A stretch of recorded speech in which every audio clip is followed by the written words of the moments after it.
You know what? You can play the victim here, or you can put on your mommy pants and grow up. You keep this erratic victim behavior up, and you're going to wind up losing your children. What's good, YouTube? Welcome back to Grim. Yo, I'm just gonna go out there and say this. This has to be the hardest that someone has ever been exposed for lying on Dr. Phil's show. It's actually kind of tough to watch and just sit through. But yeah, make sure you keep watching till the very end of this one because it is a wild ride, honestly. But without further ado, let's meet this woman who is having some family drama in her life and has a bit of a lying problem. You think these two are toxic for your boys? I do think in a way they are toxic. So this woman is basically talking about her ex-husband and his new wife, who she thinks are just terribly tainting her family, her two young boys who live with them half the time, obviously, now that they have been divorced since, I think, way back in like the 2000s. But regardless, she is throwing shade to them already. But wait until you hear what she has done, but we're not going to get to that just yet. Let's hear from the other side and see what Dr. Phil thinks of this. And do you think Amber in particular is toxic for your boys?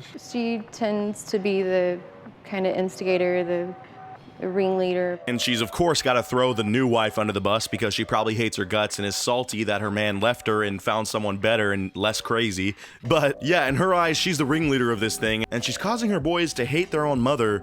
But I actually think it might be the mother's actions because they even interview these boys and they're both like, yeah, our parents fight way more than normal and our mom's low-key crazy. They're young, but they're old enough to at least understand the full scope of what's going on here. They always have strangers living with them, that they trash talk you in front of the boys. So this is just a short list of all the things that she has said are going on with her ex-husband and his wife when it comes to taking care of their kids. She says that they alienate her, he doesn't pay attention to the children, they're sleeping on the floor when they stay at his house, they return with little scrapes and, you know, cuts and stuff, and they have always had strangers living with them. Now that is a lot, and I am interested to see how the parents explain this, but you'll actually see they were pretty prepared and they have an explanation for pretty much everything here. And you've got four boys that love to play with each other and like to be around each other. They would pick to sleep on the floor all together, watch TV, and they'd fall asleep in the bedroom. Okay, first off, that sounds totally plausible. I mean, if you had, you know, these two half-brothers that are coming over to sleep over and you're young, of course you guys are gonna have a freaking awesome sleepover and hang out in sleeping bags on the floor watching TV until you fall asleep. That's just what you do. I totally believe the dad on this, and I think I'm a little bit biased because I already know how big of a liar the mom is, but when you guys see that, you'll be on my side too if you have any doubts. Returning with cuts and scrapes. They're boys, they play on their bikes and they're having fun with friends that live in our neighborhood.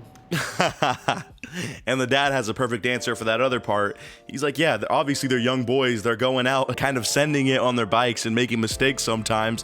That happens when you're a kid, and he has to flex. They also have, you know, a lot of friends in our neighborhood. They're pretty established living in my house, so they have a much better time than living at their mom's. But really, I believe the dad. It seems like these two are just totally normal people, and the mom has kind of gone off the rails, or maybe she's always been crazy, and that's why the guy left her. So yeah, it just sounds like the mom has been making up lie after lie. And speaking of that, a big part of this show is she was saying that they were pretty nasty to her when she had cancer and was going through cancer treatments.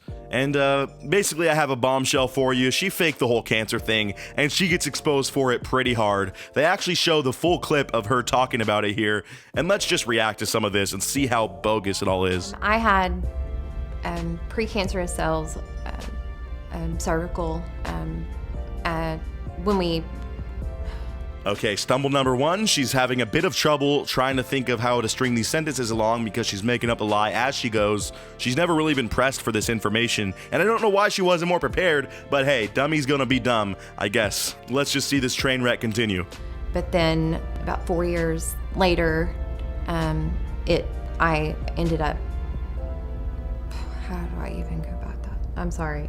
And what's disgusting is she's using this as a way to kind of act like it is just so traumatic and sad that she's having a hard time recounting the story. But it's obvious she's just fumbling with her words and is really caught up in this lie and nervous and like, I'm self-destructing, what do I say?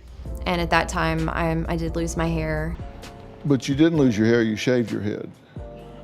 Well, I shaved my head. Whoa, okay, already starting off not pulling any punches. Dr. Phil is like, well, you didn't quite lose your hair, you shaved it, and you told everyone you had cancer when you didn't.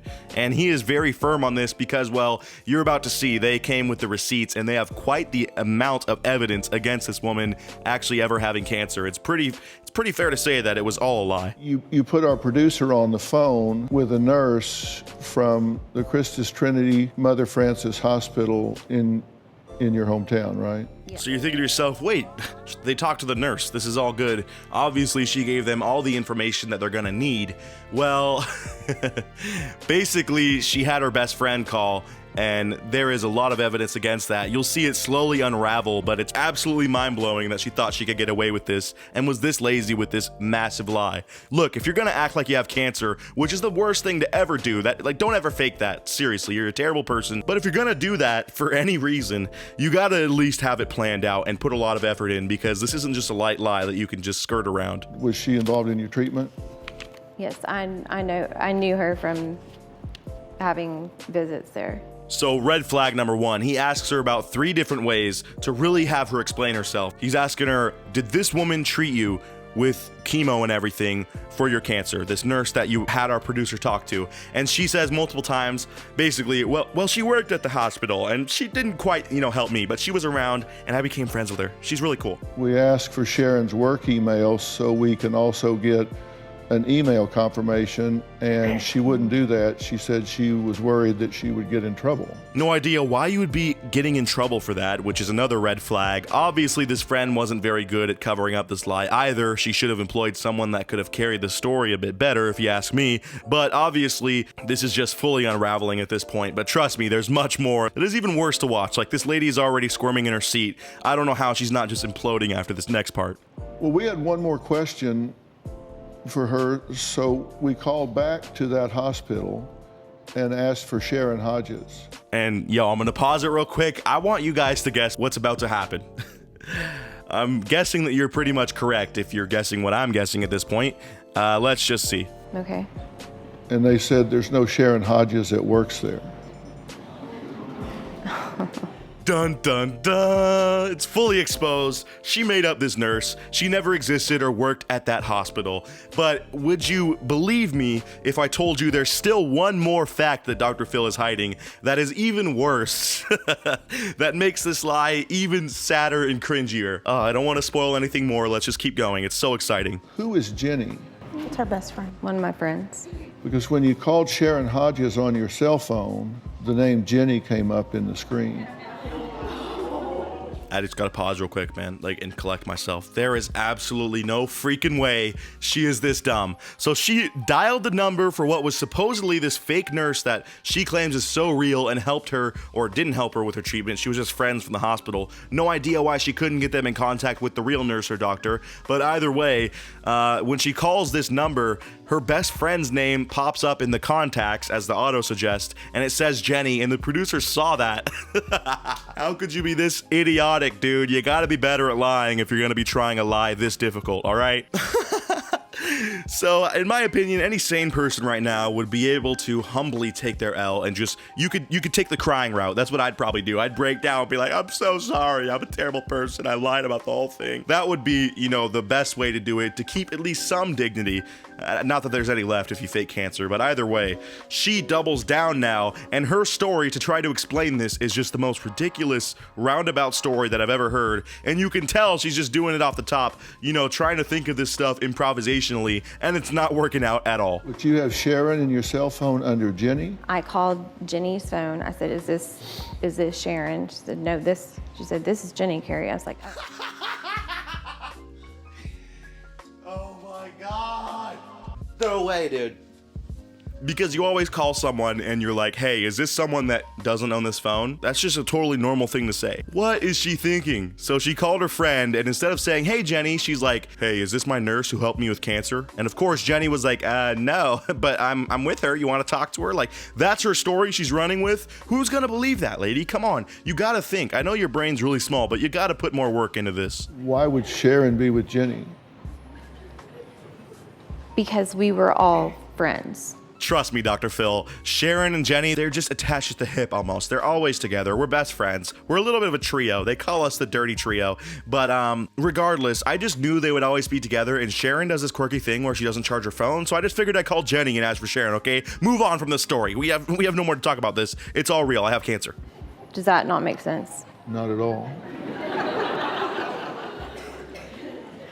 Okay. Imagine being this lady, you're getting exposed for faking this terrible thing on live TV, and not only is this giant audience that's watching you laughing at your face, but millions of people that have watched this since are all laughing at you, including me and my audience. It's just a beautiful piece of irony there. This lady who came on the show thinking that she was gonna have Dr. Phil on her side, like, oh yeah, your ex-husband is terrible and you deserve your kids. Now, instead, it's just all piling onto her, and she's acting like the victim. It's pretty hilarious. You keep this erratic victim behavior up and you're going to wind up losing your children. And that needs not to happen. You need to grow up and you need to deal with these children in a mature fashion. And I think that's just a perfect statement from Dr. Phil to close this up. Obviously, this lady's just incredibly immature, making up these just insanely sad fairy tales to make her life more interesting. And it's sad to see. I don't think she's very stable right now, and she needs to get all this stuff sorted out so she could be a better mother to her children and be a better friend to her ex-husband. There doesn't need to be so much animosity between you just because he found someone new and better. But with that being said, let me know what you guys thought of this video down in the comments below. I'd love to hear your thoughts. And as always, I'll see you guys in the next video. Until then, peace out.